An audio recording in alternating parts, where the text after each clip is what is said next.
నమస్తే.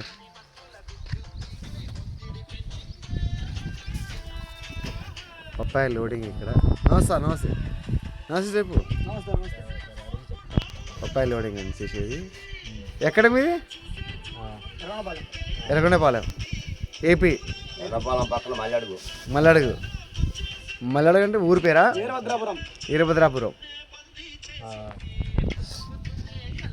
తమ్ముడు బండి నిండిద్ది అయ్యా? ఎన్ని ఎకరాల తోట ఇది? ఇంకో తోటకి వెళ్ళాలి. ఇంకా ఆల్టింగ్ బండి పెట్టుకుంటారు అట్లా. సార్ నమస్తే. నమస్తే పెట్టకు, బండి పడిపోయింది బుట్ట. ఈరోజు కటింగ్ వీడియో తీయడం జరుగుతుంది. బాబా ఏం పేరే? ఏం పేరు చెప్పు. సరే సరే సిగ్గుపడుతుంది.